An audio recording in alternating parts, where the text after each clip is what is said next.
ज्योतिदूत the light of world या जगाचा प्रकाश विश्वदीप महान अर्हत सम्यक संबुद्ध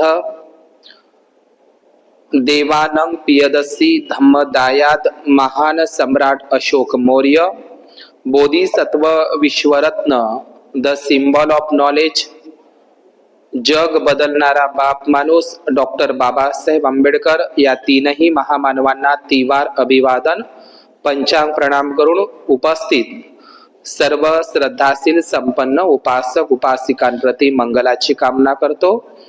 तसेच नोबेल ट्रूथ या यूट्यूब चॅनलचे सर्व दर्शक आणि उपासक उपासिकांनाही मंगलाची कामना करतो। सर्वांनी साधू साधू म्हणा। आज दिनांक 6 फेब्रुवारी 6 फरवरीच्या निमित्तानं विशेष धम्मदेसना म्हणून महाराजा श्रीमंत सयाजीराव गायकवाड बडोदा यांच्या स्मृती दिनानिमित्त त्यांच्या स्मरणार्थ दिनानिमित्त महाराजा श्रीमंत सयाजीराव गायकवाड बडोदा किंवा वडोदरा यांचा जीवनपट बुद्ध धम्माशी त्यांचा काय संबंध आहे हा इतिहास आपण जाणून घेण्याचा प्रयत्न करणार आहोत। तर आज या ठिकाणी महाराजा श्रीमंत सयाजीराव गायकवाड यांचा जीवनपट जाणून घेत असताना महाराजा सयाजीराव गायकवाडांचा जन्म तसा महाराष्ट्रामध्येच झालेला आहे। नाशिक जिल्ह्यामध्ये मालेगाव तालुक्यामध्ये कवळाणे नावाचं गाव आहे एक छोटस। तर त्या कवळाणे या गावामध्ये 11 मार्च 1863 मध्ये त्यांचा जन्म झाला आहे आणि त्यांचं जे मूळचं नाव होतं ते गोपाळराव गायकवाड होतं।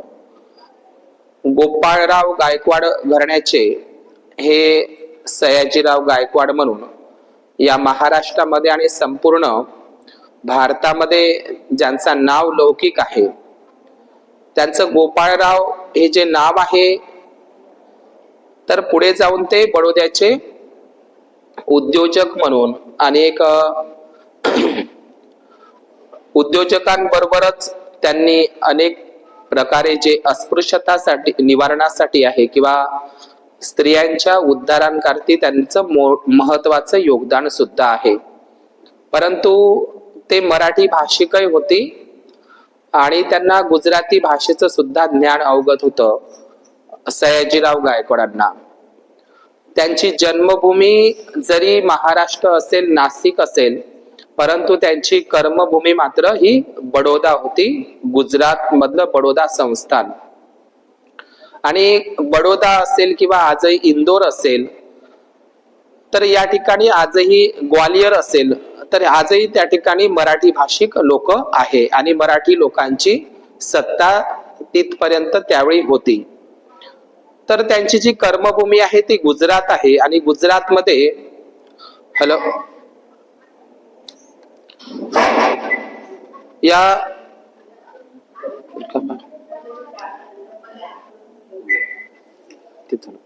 द्या ते तर त्या गुजरात हे जे शहर आहे या गुजरात शहरामध्ये त्यांचं ते बडोदा ते संस्थान या बडोदा संस्थानामध्ये या भगवान बुद्धांच्याच समकाळामध्ये ज्याप्रमाणे महाराष्ट्रातला प्रथम भिक्खू पुन्ना आहे, महाराष्ट्रातला प्रथम भिक्खू कोण आहे? पुन्ना आहे। त्याचप्रमाणे बुद्धाच्या काळामध्येच गुजरात या प्रांतामध्ये या प्रदेशामध्ये बौद्ध धम्माचा प्रचार प्रसार झाला होता। मी त्या दिवशीलाच सांगितलं आहे की पुन्न नावाचा जो भिक्खू आहे हा महाराष्ट्रातला प्रथम भिक्खू आहे। पुन्न या पुन्न नावाच्या भिक्खूमुळेच भगवान बुद्धाला या महाराष्ट्रामध्ये येण्याची संधी उपलब्ध झाली। तर त्याचप्रमाणे गुजरात या राज्यामध्ये सुद्धा बुद्धाच्या वेळीच बौद्ध धम्माचा प्रचार आणि प्रसार झाला आणि या गुजरातचा जो भिक्खू होता, गुजरातचा पहिला भिक्खू जो भगवान बुद्धाकडे श्रावस्तीला जातो, तोही एक व्यापारीच असतो. त्याचं नाव आहे, थेर गाथामध्ये ते बाह्य दारुचिर्य. नाव किती कठीण आहे, बाह्य दारुचिर्य. तर हा गुजरात मधला प्रथम अर्हत भिक्खू, बुद्धाचा प्रथम शिष्य श्रावस्तीला जात असतो. तर बुद्धाच्याच वेळी बौद्ध धर्माचा प्रचार प्रसार गुजरातमध्ये झालेला होता.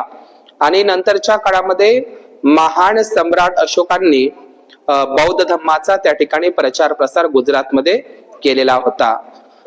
म्हणजे त्याही नंतर 6व्या ते 7व्या शताब्दीमध्ये ज्याप्रमाणे नालंदा, तक्षशिला, विक्रमशिला, अमरावती, मिथिला सारखे जे प्राचीन बौद्ध विद्यापीठ होती, त्याच प्राचीन बौद्ध विद्यापीठापैकीच एक प्राचीन बौद्ध विद्यापीठ गुजरातला होतं आणि ते वल्लभी बौद्ध विद्यापीठ होतं. आणि या वल्लभी बौद्ध विद्यापीठामध्ये आचार्य अरहंत भिक्खू, स्थिरमती आणि गुणमती हे विद्वान भिक्खू होऊन गेले. आणि याच वल्लभी बौद्ध विद्यापीठामध्ये आणि गुजरातमध्ये ज्यांचा जन्म झालेला आहे, जन्मभूमी आणि कर्मभूमी असलेलं ठिकाण, आणि त्या काळातले ते नालंदाचेही आणि वल्लभी सुद्धा हे गुजरात मधलं प्राचीन बौद्ध विद्यापीठ, या ठिकाणी ते आचार्य म्हणून, भदंताचार्य म्हणून भिक्खू शांतीदेव यांचा जन्म सुद्धा गुजरातमध्ये झालेला आहे. तर गुजरात हे मौर्य घराणं असेल, सातवाहन घराणे असेल, किंवा महाक्षत्रप घराणं असेल, किंवा मग मैत्रक राजे, बुद्धिस्ट राजे जे गुजरातमध्ये होऊन गेले, किंवा महाक्षत्रप रुद्रदामन असेल, तर यांनी बौद्ध धर्माचा खूप मोठ्या प्रमाणात गुजरातमध्ये प्रचार प्रसार केलेला आहे. गुजरातमध्ये सर्वात भव्य आणि दिव्य जर कुठली बौद्ध लेणी असेल तर ती साणावाकी आहे काठियावाड मध्ये.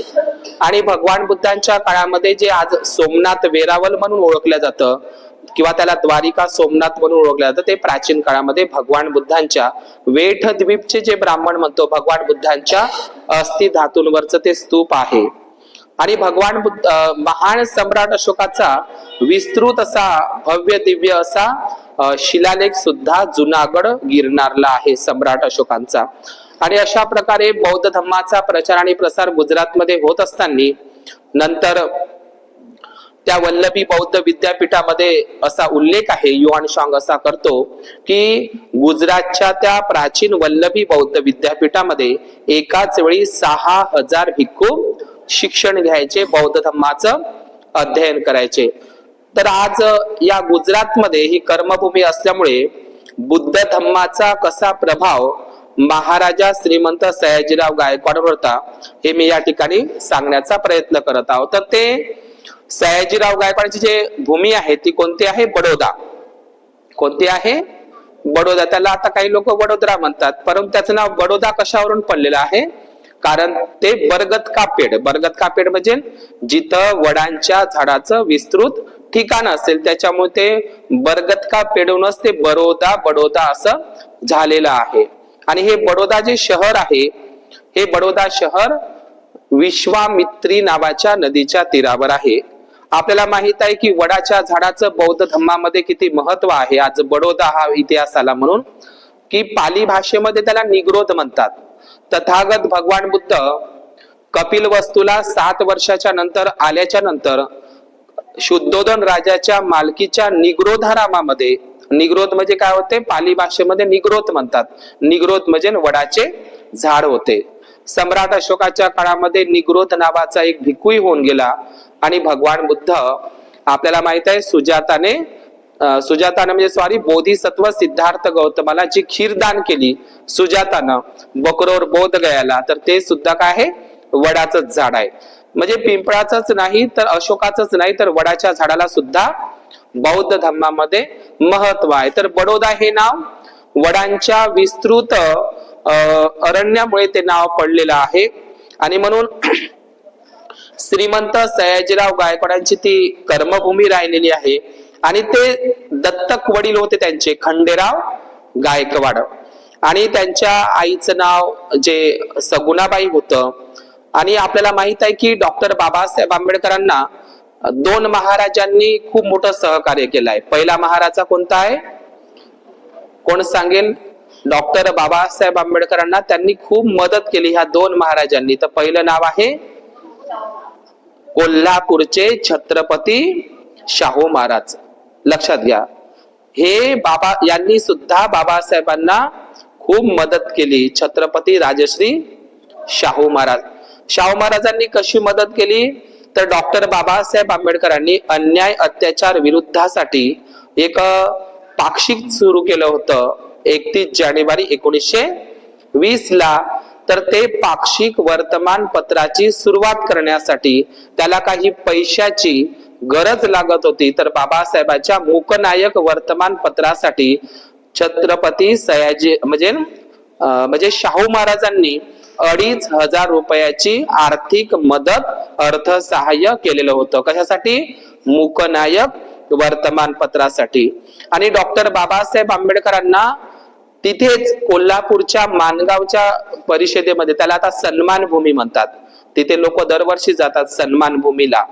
तर त्या माणगावच्या परिषदेमध्ये त्यावेळी डॉक्टर बाबासाहेब आंबेडकर कमीत कमी 25-26 वर्षाचे असतील, तरुणच होते.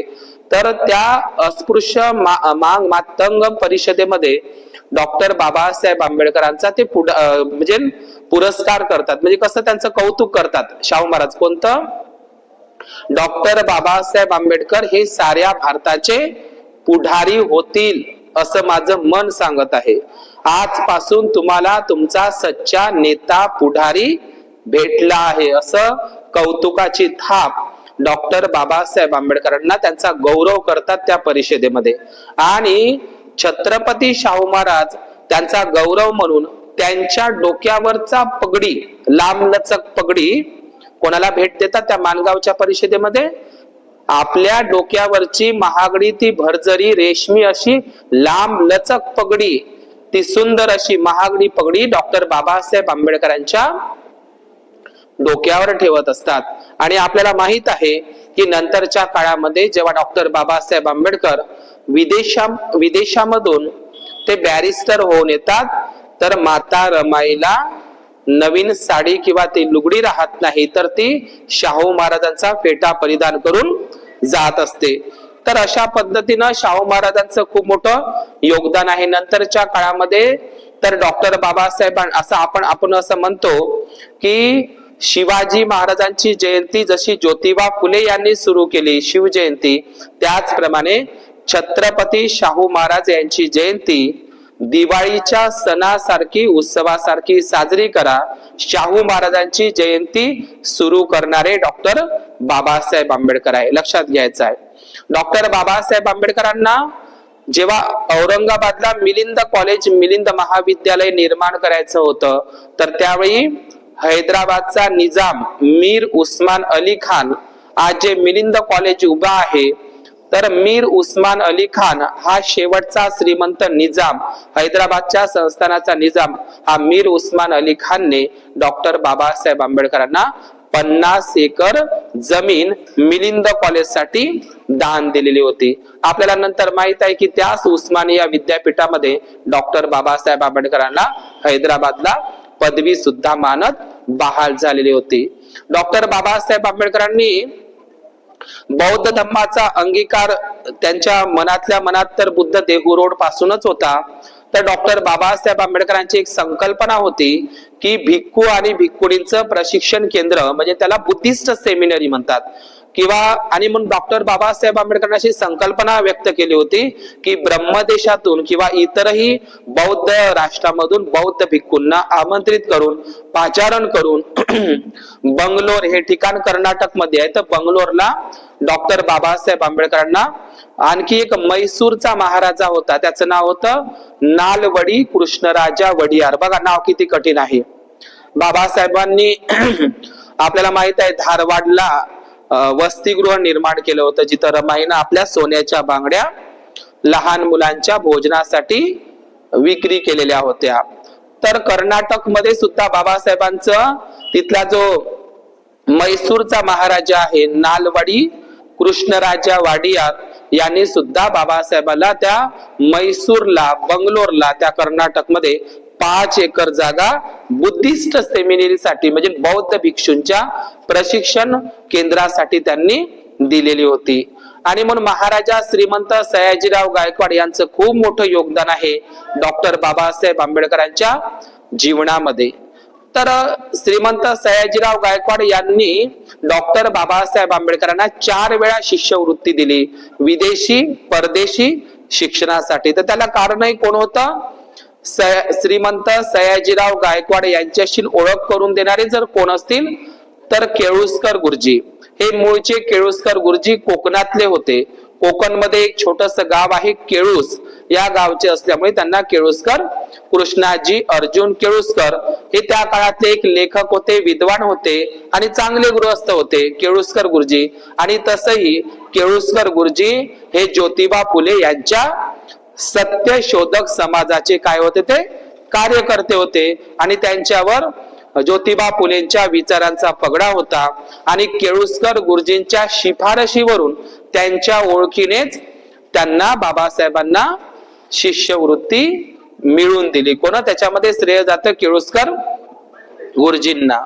आणि असा उल्लेख आहे की 2 महिने ज्योतिबा फुलेंच्या सहवासामध्ये श्रीमंत सयाजीराव गायकवाड पुण्यामध्ये ते राहिलेले आहे. ज्योतिबा फुलेंची त्यांनी प्रत्यक्ष भेट घेतलेली आहे. आपल्याला फक्त एवढंच माहित आहे की डॉक्टर बाबासाहेब आंबेडकरांना त्यांनी मदत केली आहे.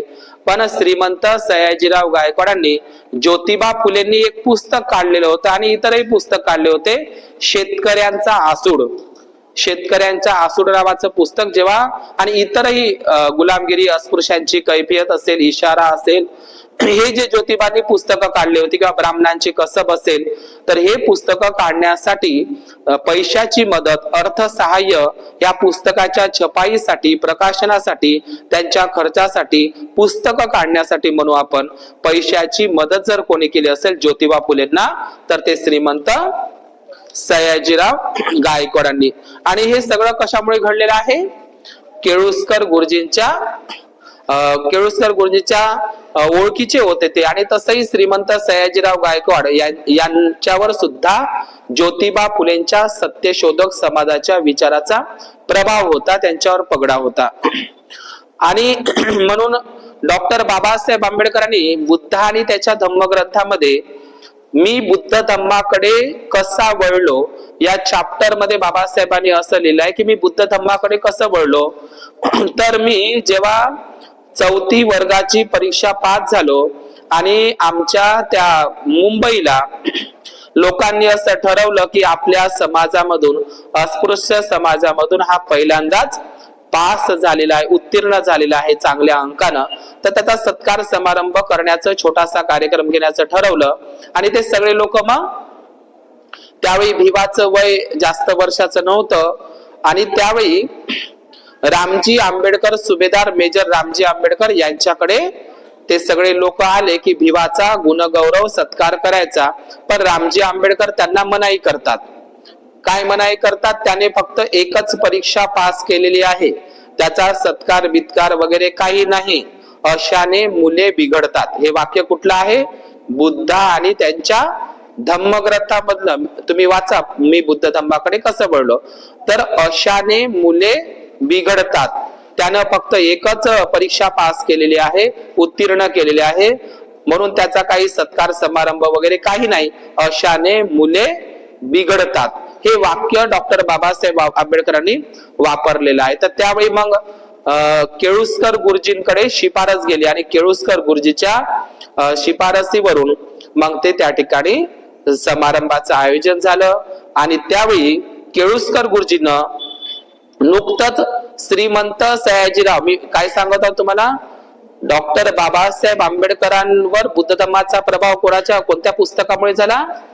केळुस्कर गुरुजींनी त्यांना त्या जाहीर सत्कार समारंभामध्ये त्या वयामध्ये त्यांना गौतम बुद्धाचे चरित्र हे पुस्तक भेट दिले होते.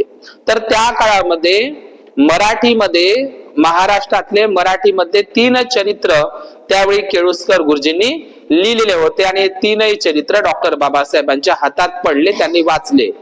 पहिलं चरित्र तर केळुस्कर गुरुजींनी त्या समारंभामध्ये दिलं, ते कोणतं? गौतम बुद्धाचे चरित्र, ते मराठीमध्ये होते.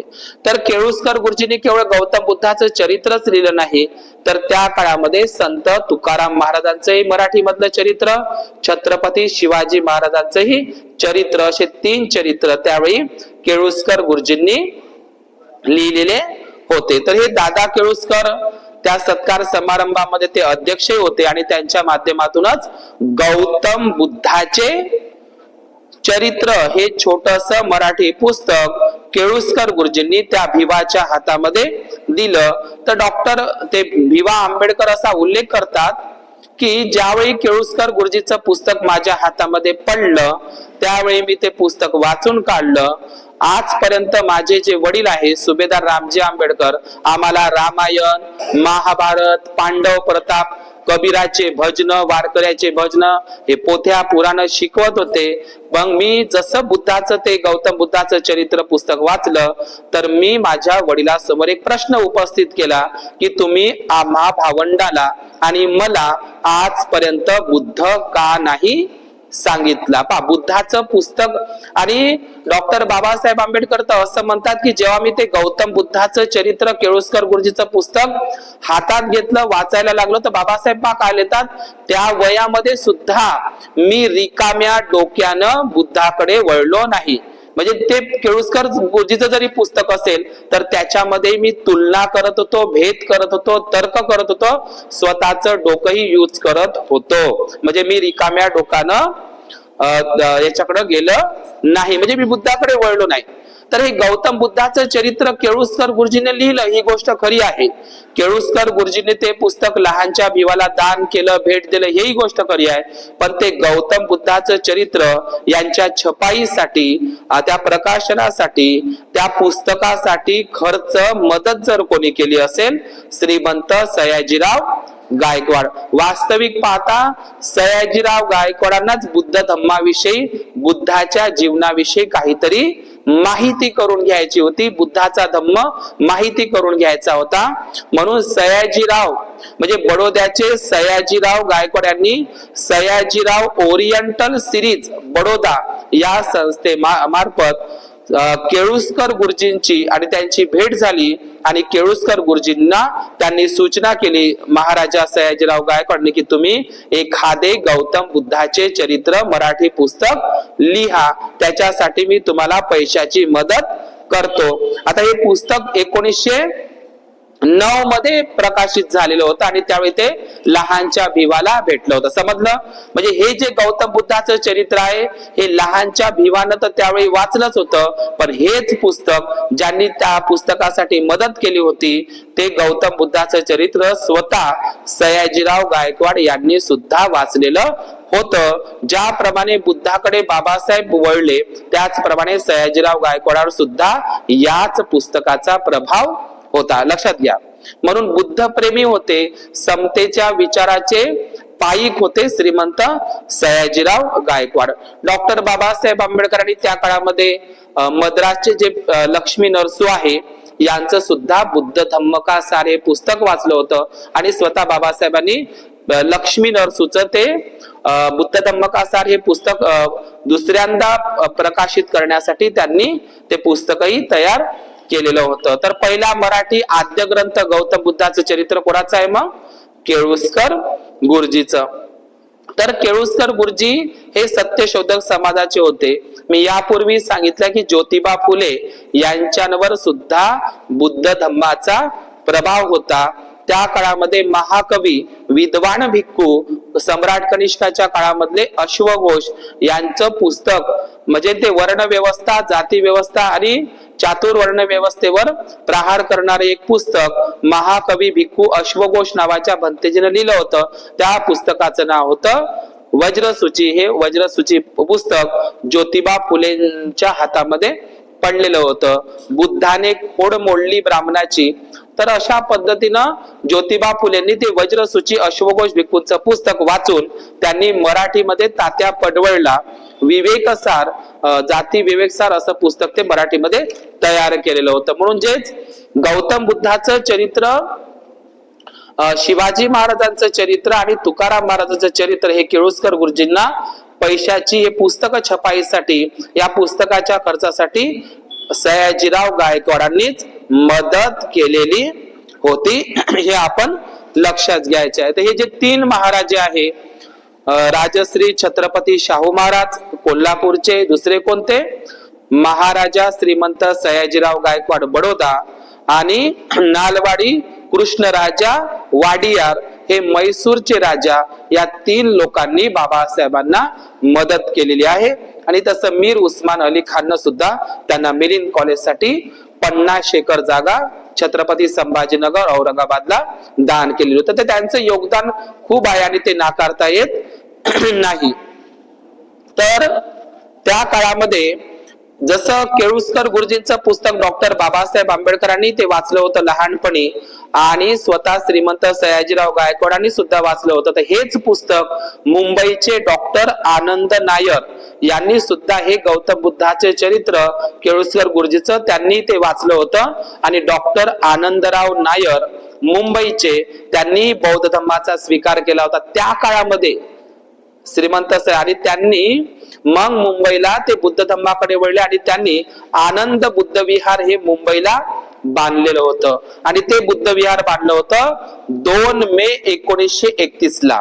पहा, 2 मे 1931 ला डॉक्टर आनंद नायर यांनी आनंद बुद्ध विहार निर्माण केलं.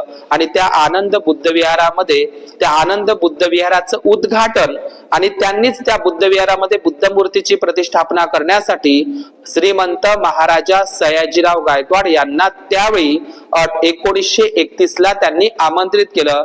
स्वतः डॉक्टर आनंद नायर यांनी बांधलेल्या आनंद बुद्ध विहाराचं आणि बुद्ध मूर्तीच्या प्रतिष्ठापनाची उद्घाटन सोहळा आणि बुद्ध मूर्तीची स्थापना करण्यासाठी स्वतः श्रीमंत महाराजा सयाजीराव गायकवाड बडोदा यांना आमंत्रित केलेलं होतं. त्यांनी 1 ते 1.5 घंटा बुद्ध धम्मावर भाषण सुद्धा केलेलं होतं. एवढंच नाही, महाराजा श्रीमंत सयाजीराव गायकवाड यांनी history of civilisation in ancient India हे पुस्तक वाचलं होतं. आणि हे पुस्तक बौद्ध धम्माच्या इतिहासावर आणि पुरातत्व इतिहास त्याच्यामध्ये होता. तर म्हणजे त्यावेळी बौद्ध धम्माचा सखोल अभ्यास करण्याकरता श्रीमंत सयाजीराव गायकवाड यांनी हे पुस्तक वाचलेलं होतं. ते उत्कृष्ट वाचकही होते, लेखकही होते. आणि सोबतच श्रीमंत महाराजा सयाजीराव गायकवाड यांना पाली भाषेचं महत्व होतं. अनेक पाली भाषेतील बौद्ध ग्रंथांचं, सुत्त पिटकांचं सुद्धा त्यांनी मराठी भाषेमध्ये आणि गुजराती भाषेमध्ये सुद्धा अनुवाद केलेला होता. त्यांच्यासाठी त्यांनी सयाजीराव गायकवाड ओरिएंटल सिरीज हे संस्था ही म्हणजे निर्माण केलेलं होतं. तर डॉक्टर आनंद नायर यांच्याच मार्गदर्शनामध्ये आणि सयाजीराव गायकवाड यांच्या पैशाच्या मदतीमधून त्यावेळेचे चिंतामण राजवाडेंच्या माध्यमातून भगवान बुद्धांचे जे सुत्त पिटक आहे, दीघ निकाय असेल, तर या अनेक बौद्ध त्रिपिटकातील ग्रंथांच्या याचा मराठी अनुवाद स्वतः सयाजीराव गायकवाडांच्या त्या बडोदा संस्थानामध्ये झालेला होता. म्हणजे आणि धम्मानंद कोसंबी जे गोव्याचेच होते, महाराष्ट्रामध्ये डीडी कोसंबी म्हणतात, जे आपल्या सेवाग्राम वर्धेला त्यांचं परिनिर्माण झालं. तर हे दामोदर डीडी कोसंबी भंतेजी सोबत सुद्धा त्यांची ओळख होती. त्यांनी अनेकदा धम्मानंद कोसंबी नावाच्या भिक्खूला आपल्या बडोद्यामध्ये आमंत्रित करून बुद्ध धम्माच्या संदर्भात त्यांना पाचारण केलं होतं, बुद्ध धम्माचा आणखी सखोल अभ्यास करण्याकरता. इतकंच नाही, श्रीमंत सयाजीराव गायकवाडांची जी अभ्यासिका होती, त्या अभ्यासिकामध्ये ते नेहमी बुद्धाचीच मूर्ती आजही तुम्हाला त्या बडोद्याला दिसतात. आणि आपल्याला माहित आहे 1908 मध्ये जे बडोदा बँक आहे, या बडोदा बँकचे संस्थापक सुद्धा कोण आहे?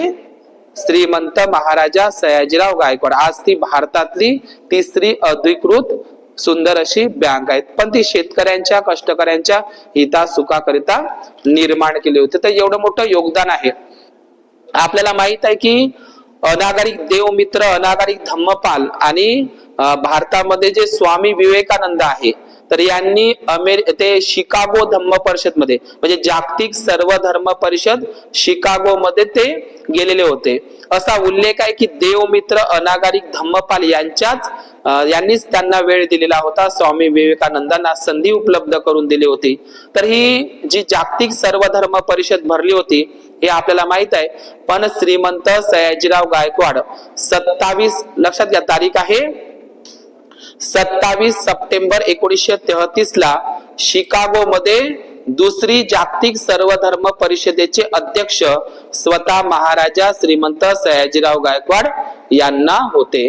सयाजीराव गायकवाडांनी सर्व धर्माचा तुलनात्मक तोलनिक अभ्यास सुद्धा केला होता. 1935 ला ते बर्लिनच्या जागतिक ऑलिम्पिक स्पर्धेसाठी त्यांना प्रमुख पाहुणे म्हणून 1935 ला महाराजा सयाजीराव गायकवाडांना आमंत्रित केला. अनेक देश विदेशाचा आणि बौद्ध राष्ट्रांचा दौरा सयाजीराव गायकवाडांनी केलेला होता. आणि 28 जुलै 1911 मध्ये लंडनच्या ऑक्सफर्ड विद्यापीठामध्ये मानववंशशास्त्र परिषदेचे त्यांना अध्यक्ष म्हणून सुद्धा घोषित करण्यात आलेलं होतं. लंडन येथे 1930 आणि 31 मध्ये आणि 32 साली जी पहिली, दुसरी आणि तिसरी जी गोलमेज परिषद भरली होती त्या गोलमेज परिषदेमध्ये सुद्धा ते सयाजीराव गायकवाड उपस्थित होते. तिथेच त्यांनी डॉक्टर बाबासाहेब आंबेडकरांचा सन्मान सुद्धा केलेला होता. आणि दुसरी गोष्ट, ब्रिटिश लायब्ररी जी आहे अमेरिका ब्रिटिश लायब्ररी 1935 मध्ये तिथे सुद्धा त्यांना अध्यक्ष पदाचा बहुमान प्राप्त झालेला होता.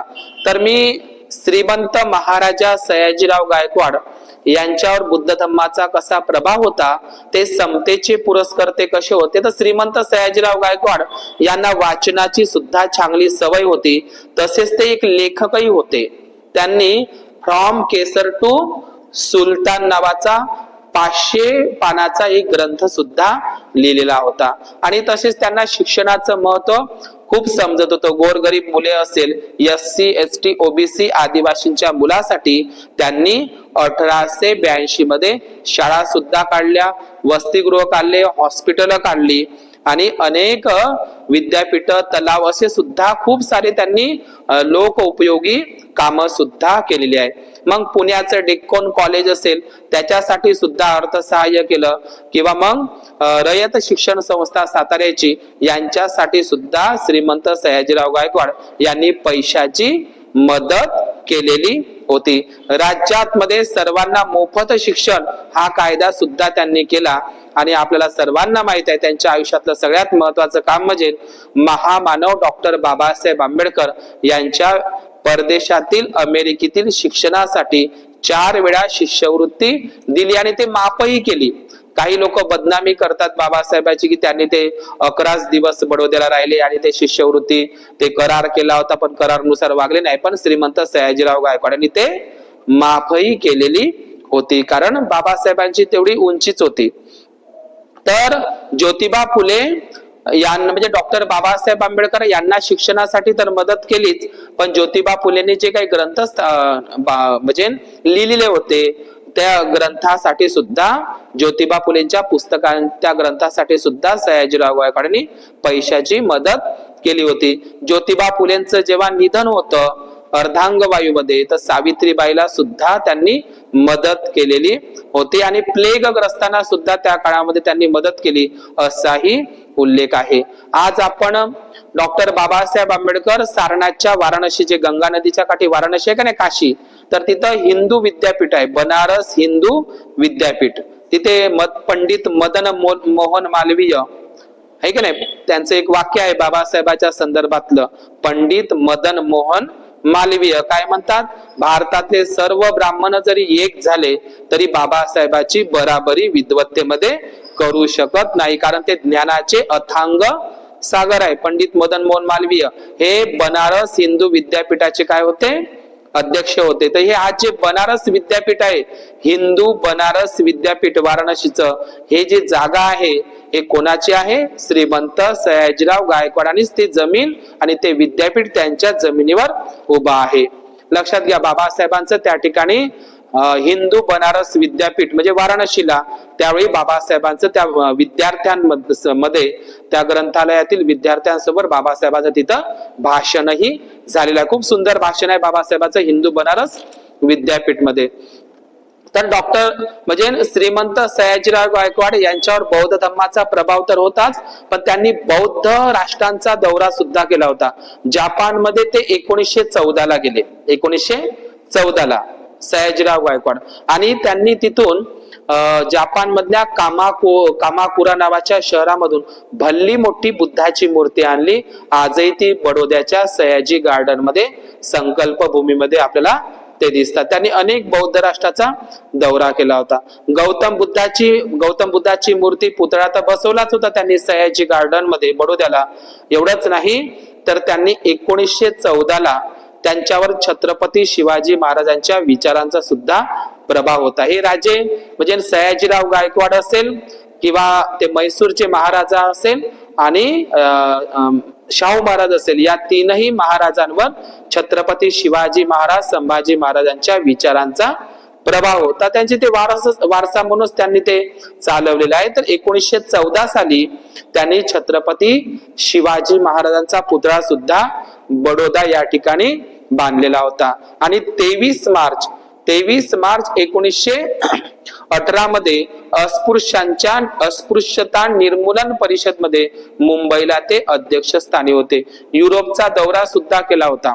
एक गोष्ट लक्षात घ्या, ज्याप्रमाणे स्त्रियांना अनेक शिक्षणाची बंदी होती, लक्षात घ्या, मनुस्मृतीच्या काळ्या कायद्याचा ग्रंथ होता स्त्रियांना शिक्षण बंदी, शूद्रातिशूद्र अस्पृश्यांनाही शिक्षण बंदी, हा मनुस्मृतीचा काळा कायदा होता. खूप कमी लोकांना माहित आहे की मनुस्मृतीचा आणखी एक कायदा होता समुद्रबंदी. कोणता? समुद्रबंदी. भारत देश हा देवभूमी आहे. भारताला सोडून विदेशामध्ये जहाजानं विमानानं जायचं नाही, हा देशद्रोह ठरवला जात होता. पहा, मनुस्मृतीचा कायदा कोणता? भारत सोडून इतर देशामध्ये जायचं नाही. आणि सगळ्यात जास्त ब्राह्मण लोकच आता विदेशामध्ये गेलेले आहे का नाही? सगळ्यात जास्त ब्राह्मणच आहे का नाही विदेशामध्ये? त्यांचे बंगले वगैरे त्याले भारतातून हाकललंय, तरी त्याची सगळी तयारी विदेशामध्ये आहे. आणि सगळ्यात जास्त ब्राह्मणाचेच पोरं विदेशामध्ये शिकत आहे. समजलं का? सगळ्यात जास्त ब्राह्मणाचेच पोरं आहे. पण मनुस्मृतीचा कायदा त्यानेच उल्लंघन केलेला आहे. कसा उल्लंघन केलेला आहे? मनुस्मृतीचा कायदा काय सांगतो की समुद्रबंदी म्हणजे विदेशामध्ये जायचं नाही. काहून असं केलं असं समुद्रबंदी? कारण भारताच्या पलीकडे जर गेले तर त्यांना काय दिसेल? बुद्ध. कारण भारताच्या आजूबाजूचे सगळे जे राष्ट्र आहे, श्रीलंका वगैरे आजूबाजूचे भारताच्या शेजारी असलेले सगळे राष्ट्र कोणते आहे? बुद्धिस्ट आहे, बौद्ध राष्ट्र आहे. आणि ब्राह्मणांनी बौद्ध धम्म नष्ट केला होता भारतातला, है ना?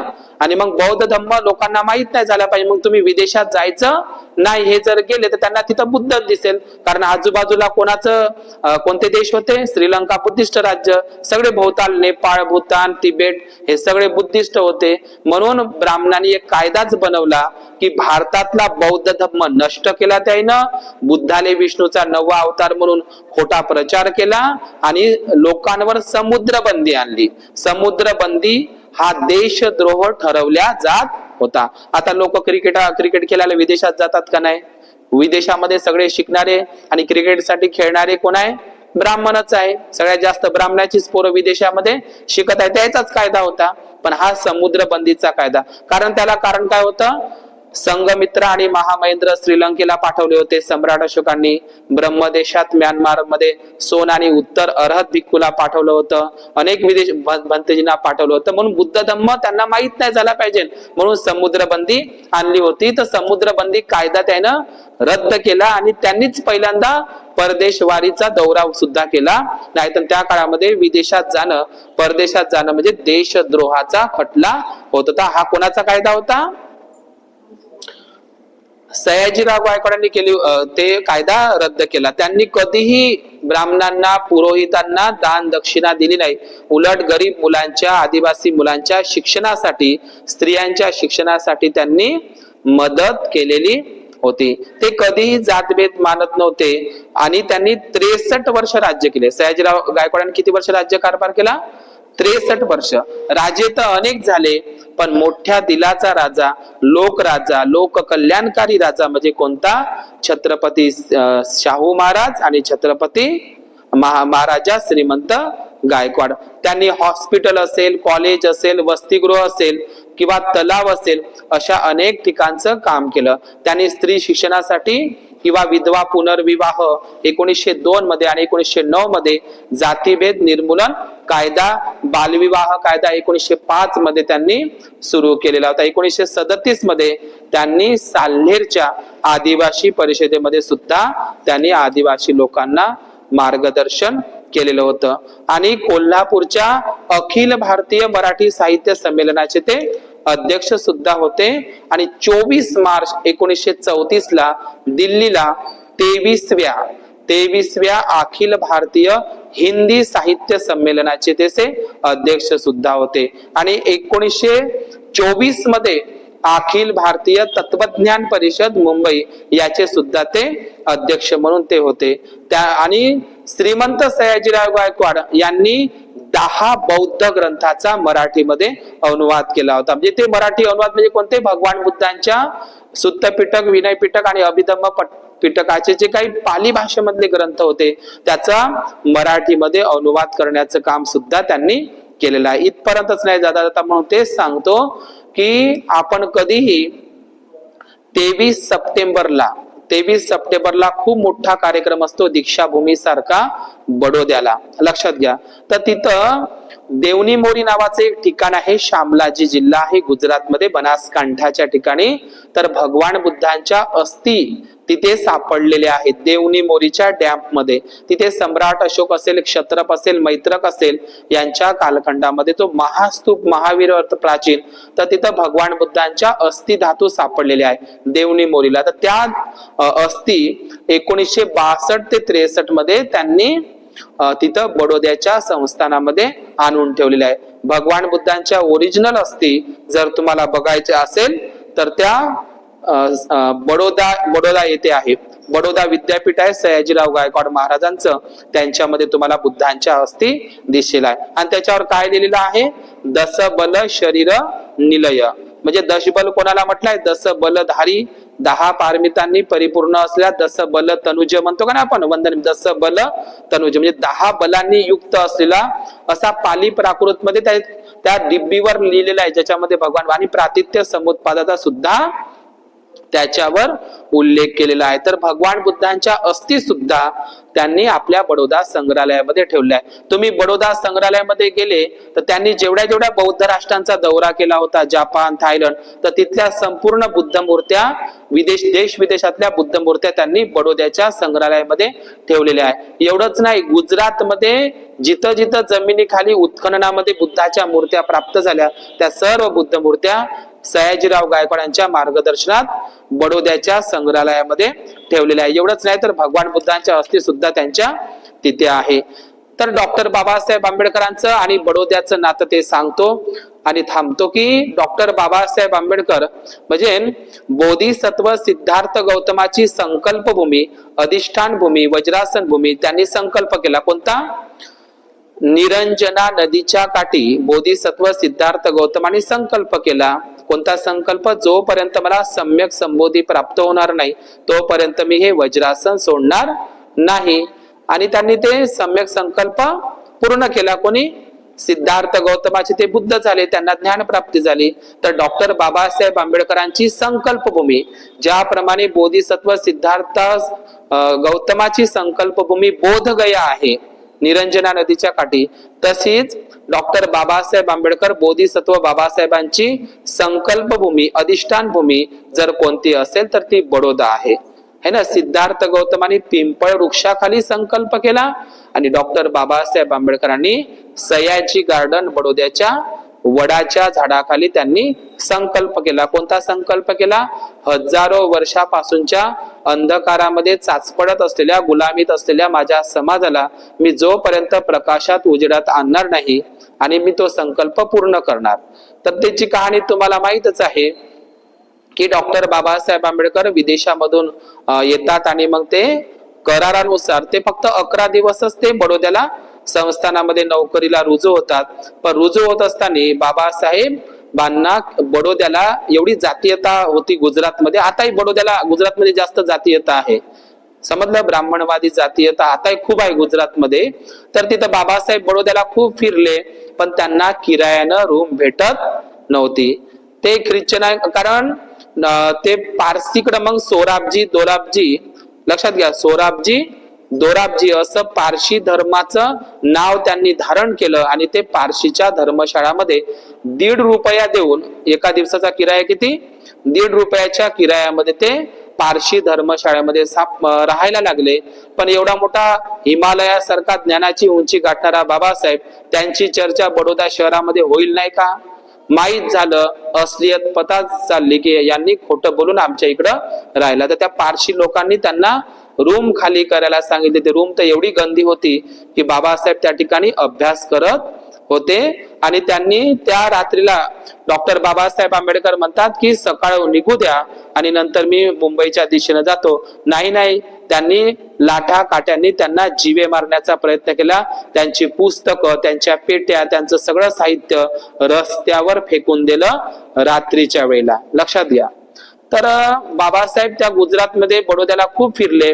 बडोद्याला ते ख्रिश्चन धर्माच्याही घरी गेले, मुसलमानाच्याही घरी गेले, हिंदूच्या घरी गेले, पण त्याने सुद्धा आम्ही तुम्हाला अस्पृश्य आहे, आम्ही ठेवू शकत नाही. पहा, गांधीजीला म्हणतात आफ्रिकेमध्ये काळे गोरे भेद आहे ना, आफ्रिकेमध्ये गांधीजीला रेल्वेमध्ये धकलावून दिलं होतं, रेल्वेमधून धकलावून दिलं होतं म्हणतात गोऱ्या लोकांना आफ्रिकेमध्ये.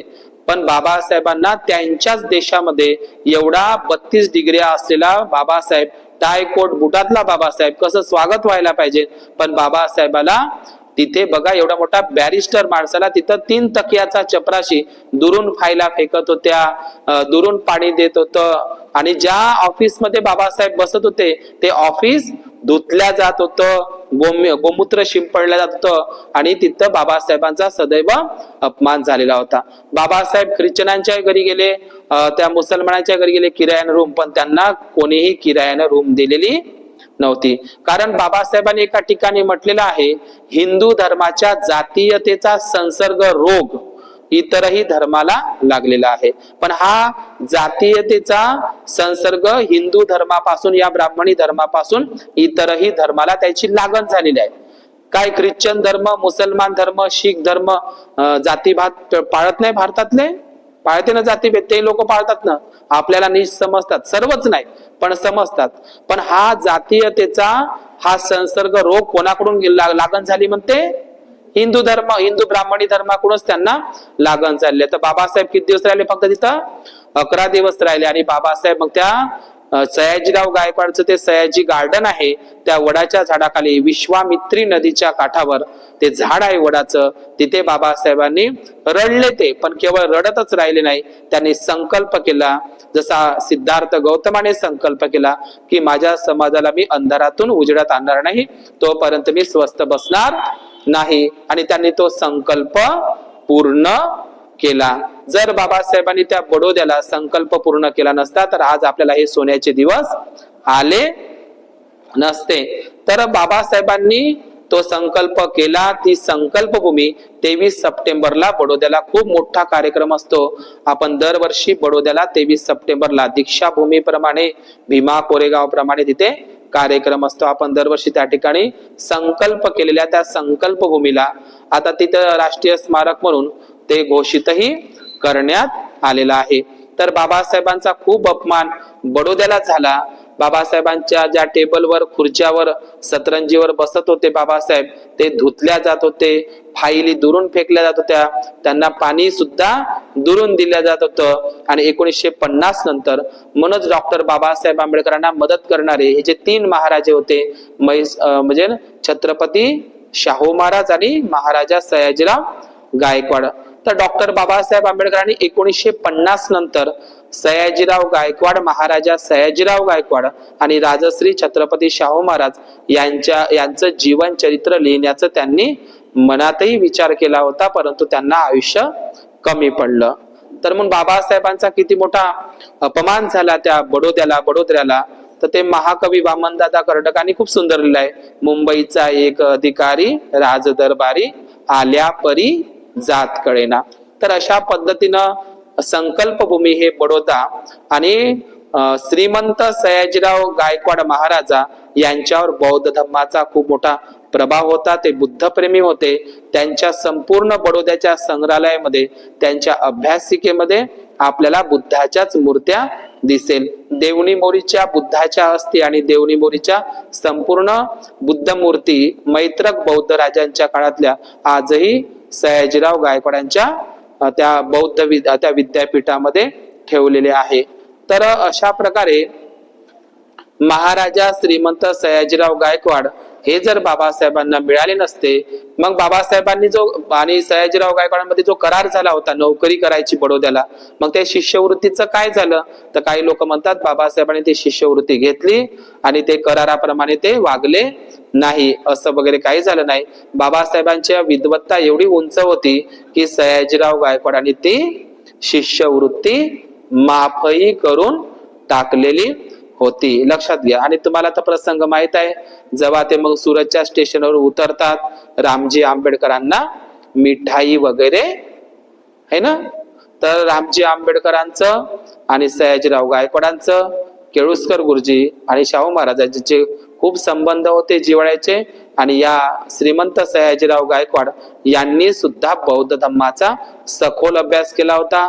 बौद्ध राष्ट्रांचा, जपानचा दौरा केला होता. बौद्ध विचार, समतावादी विचार त्यांच्यामध्ये होते आणि म्हणूनच त्यांनी ते समतावादी विचाराचे असल्यामुळे म्हणूनच त्यांनी डॉक्टर बाबासाहेब आंबेडकरांना उच्च शिक्षणासाठी मदत केलेली होती. आणि म्हणूनच डॉक्टर बाबासाहेब आंबेडकरांनी त्यांचं जीवन चरित्र लिहिण्याचं मनात आणले होतं. परंतु अनेक ग्रंथ, धावपळ, अनेक चळवळी, बाबासाहेबांचा शेवटचा ग्रंथ बुद्ध आणि धम्म हा ग्रंथ जर बाबासाहेबांनी लिहिला असेल, पण त्यांना गौतम बुद्धाचे चरित्र या पुस्तकामधूनच ती प्रेरणा मिळाली. गौतम बुद्धाचे चरित्र हे पुस्तक लिहिण्यासाठी, ते पुस्तक छपाईसाठी, ते गौतम बुद्धाचं पुस्तक चरित्र हे पुस्तक काढण्यासाठी केळुस्कर गुरुजींना पैशाची मदत करणारे कोण होते? सयाजीराव गायकवाड.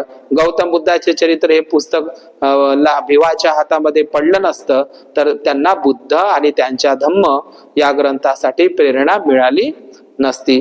अनेक ग्रंथाचा बुद्ध आणि त्याच्या धम्मग्रंथासाठी बाबासाहेबांनी सहाय्य घेतलं असेल, परंतु गौतम बुद्धाचे चरित्र हे पुस्तक जर सयाजीराव गायकवाडांनी त्या पुस्तकासाठी खर्च केला नसता, केळुस्कर गुरुजीकडे ते काम सोपवलं नसतं, ते पुस्तक जर भिवाच्या हातात पडलं नसतं, तर डॉक्टर बाबासाहेब बुद्धाकडे वळले नसते. बाबासाहेब बुद्धाकडे वळले नसते तर आपणही बुद्धाकडे वळलो नसतो. आजही आपण ते कुत्र्या मांजराचं, नालीतल्या किड्याचं जीवन जगत असतो. म्हणजे कुत्र्या मांजराचं पशुतुल्य जीवन आपल्या वाट्याला आलं असतं. म्हणून श्रीमंत सयाजीराव गायकवाडांचं खूप मोठं योगदान आहे त्या. आणि म्हणून बुद्ध प्रेमी हे महाराजा श्रीमंत सयाजीराव गायकवाड यांच्या स्मरणार्थ दिनानिमित्त आज या ठिकाणी विशेष धम्मदेसना म्हणून या ठिकाणी मी माझ्या धम्म वाणीला विराम देतो. सर्वांचं मंगल हो, सर्वांचं कल्याण हो. भवतु सब मंगल, भवतु सब मंगल, भवतु सब मंगलम.